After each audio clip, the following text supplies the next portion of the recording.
Hey guys, welcome back to The Binger. With the upcoming release of Avengers Endgame, there's never been a better time to discuss everything Marvel related. We just can't get enough of it. The characters have become so established, it's hard to believe that the likes of Benedict Cumberbatch and Robert Downey Jr. almost didn't star in the movies at all. In fact, some other names came so close to making it into the MCU that they must be kicking themselves now. Join us as we take a look at 10 actors who turned down huge Marvel roles and why they refused. Number 1. Tom Cruise as Iron Man. Tom Cruise is no stranger to the action genre. Having all those Mission Impossible films under his belt, the world's most notorious Scientologist is one of the most famous actors ever, and he knows his worth. The idea of an Iron Man movie had been in the works for years before it eventually became a reality. According to MoviePhone, Universal was trying to develop the concept as far back as 1990, with writer and director Stuart Gordon at the helm. It would have been a very different type of movie, so let's thank our lucky stars it never happened. No offense intended to Gordon, of course, though. After bouncing around production companies, the original idea landed back at Marvel Studios. Producer Kevin Feige took over trying to figure out what exactly to do with it. He later admitted that many talks had taken place with the cocktail actor, but that several factors meant Cruise dropping out. Feige didn't divulge any more information, but it's likely that as Marvel Studios was still in its infancy at the time, they probably couldn't pay Cruise what he wanted. Cue Robert Downey Jr., an actor who was out to prove that he was still desirable and hireable. And by George, he did it. Number 2. Joseph Gordon-Levitt as Peter Quill. We can't get enough of Joseph Gordon-Levitt. He's been around for a really long time. Starting his career when he was just 7 years old, the 38-year-old actor has gotten a host of hits under his belt, including 10 Things I Hate About You and 500 Days of Summer. We would love to see him in costume as one of the Avengers, but it's probably never going to happen. According to various media outlets, Gordon-Levitt was offered the part of Peter Quill, aka Star-Lord, but he turned it down to play Johnny in Sin City, A Dame to Kill For. It's probably a good thing, as Chris Pratt plays the music-loving captain incredibly well. Funnily enough, Pratt himself turned down the role at the beginning, before changing his mind. Guardians of the Galaxy was an instant fan favorite, becoming another jewel in the crown of the MCU. As for Joseph Gordon-Levitt, passing up the opportunity hasn't really hurt his career. The 50-50 star has worked consistently ever since his debut and has a couple of interesting projects in the works. Who knows? Maybe the stars will align and he'll make it into the MCU one day. Lord knows there's enough characters for him to choose from. Number 3. Olivia Munn as Vanessa Carlson. Hang on a cotton-picking minute here. Olivia Munn is in the Marvel Universe. She plays Psylocke in X-Men Apocalypse. Yes, she does. But before the Oklahoma native took up the part of the kick-butt mutant, she was offered the part of Vanessa Carlson, Deadpool's ill-fated girlfriend. Most actors and actresses would jump at the chance to star in a movie with Ryan Reynolds. Let's face it, everything he touches turns to gold. But Munn wasn't interested. The actress was given a choice between the two Marvel characters and decided on Psylocke. She would later say that she didn't want to just be the eye candy when she could have been on the front line. Sadly for Munn, X-Men Apocalypse wasn't as well received by critics as Deadpool was. So, did she make the right choice? Marina Baccarin probably thought so, as Munn's dismissal of the role led to her casting. The world works in mysterious ways, so at least Baccarin benefited from the decision. Sure, Vanessa isn't the biggest character, but she's important to Deadpool, which makes her important to us. Number 4. Mel Gibson as Odin. Excuse me, I'll be right back. I'm just gonna go pick up brain fragment from around the room as my mind is officially blown on this one. For the most part, Marvel movies are all about good triumphing over evil. We love to see our favorite heroes beat the bad guys, right? Imagine our complete shock and horror when we learned that Mel Gibson was offered the role of Thor's daddy, Odin. We're not disputing that Mel can be an incredible actor. He wowed us as the devoted dad in the sci-fi flick Signs, and Braveheart is a cinematic masterpiece. The thing is, he's also courted his fair share of controversy. He's made headlines numerous times for his misogyny and anti-Semitism. We don't want to hate on the guy, but Odin is the epitome of justice. Having an actor with a notoriously shady background like Gibson play him just wouldn't have been right. Gibson admitted that he turned the role down when he was talking to The Guardian. He didn't go into detail, and frankly we don't need him to. Only Anthony Hopkins should have ever been considered for the part. Because let's face it, there are few living actors more legendary than him. Number 5. Joaquin Phoenix as Doctor Strange. He's kooky, offbeat, and a little weird. That's why we dig him. The one and only Joaquin Phoenix is one of the most underrated actors of his time, if you ask us. Brothers of the late River Phoenix, the Grammy Award-winning star is never short of work. Phoenix is notoriously picky about what projects he takes on, opting for quality over quantity. Most of his roles in the past have been quite gritty, so it's not surprising that he turned down the role of Dr. Stephen Strange. He would have undoubtedly brought something darker to the character. But why would Phoenix pass up a part that could have made him millions? This guy isn't all about the cash.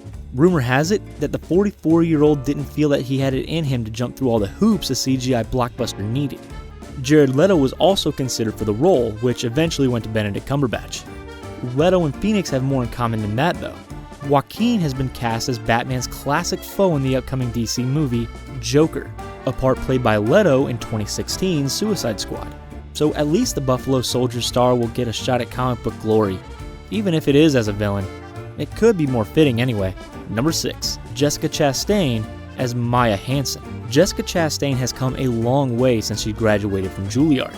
The actress picked up her fair share of odd roles on TV shows before getting her big break in 2011, starring alongside Viola Davis in The Help. Despite having appeared in several movies by that point, the drama opened new doors for the California girl. Chastain has gone from hit to hit since, but Marvel fans were left saddened when she passed up the chance to play Maya Hansen in Iron Man 3. It's not that Jessica wasn't interested in the movie, she really was. The scientist role intrigued her, but she simply didn't have enough time. In a public statement on her Facebook page, the actress said, "I know many of you want me to be involved. I'm sorry to disappoint you. Hopefully there'll be another Marvel film in my future." Rebecca Hall ended up playing Hansen, who was initially supposed to be the main villain of the movie. Writers switched it up at the last moment after becoming concerned that merchandise for female villains wouldn't sell as well. Aldrich Killian was Iron Man's arch-nemesis instead.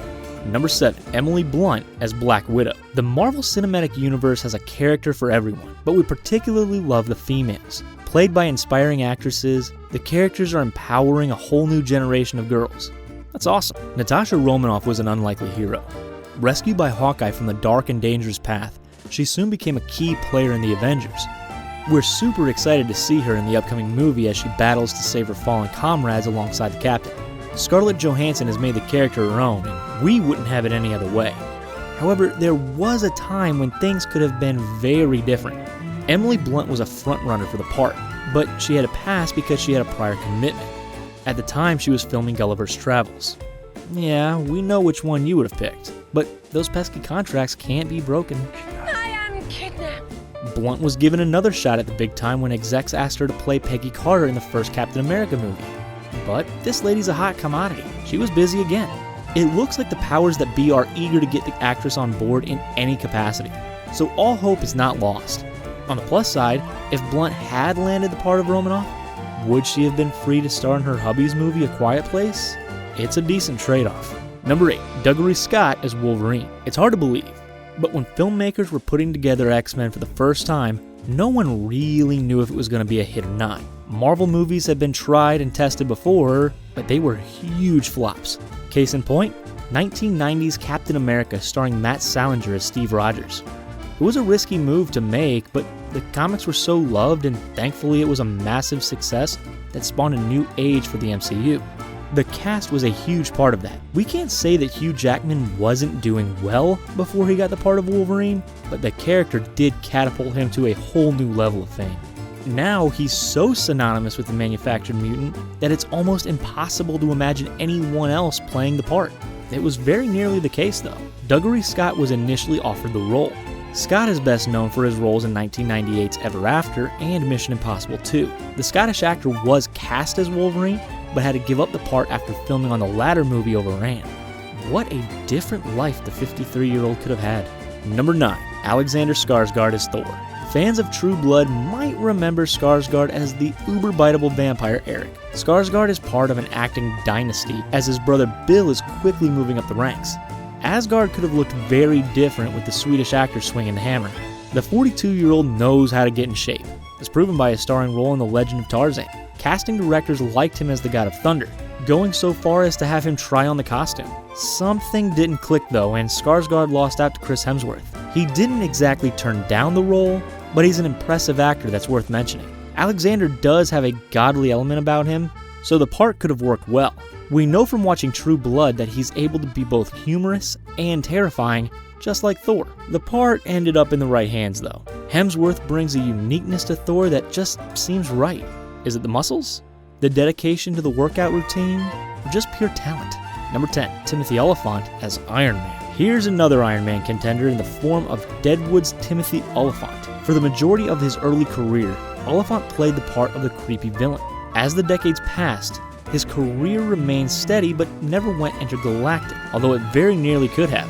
Olyphant landed an audition for the part of Tony Stark, and was super excited to get his superhero on. He did all the prep and finally taped his audition. The only trouble was, Robert Downey Jr. happened to be there on the same day, thus blowing poor Timmy out of the water. It was a bummer for the actor, but it all worked out well in the end. You can catch him starring opposite Hollywood royalty Drew Barrymore in the unexpected hit Netflix comedy series Santa Clarita Diet. It has all the things you'd expect, from quiet suburban life to flesh-eating moms. Sounds just like my hometown. Olyphant later discussed his near miss at Marvel stardom with Conan O'Brien, joking that he was still waiting to hear back from the producers. He's a good egg, but Robert Downey Jr. is better. That's right, fight me. Can you imagine any of these guys in the MCU now? We've become so attached to the current actors that it just seems disloyal to picture someone else in their shoes, doesn't it? Do you think any of the stars we've discussed would have done a better job?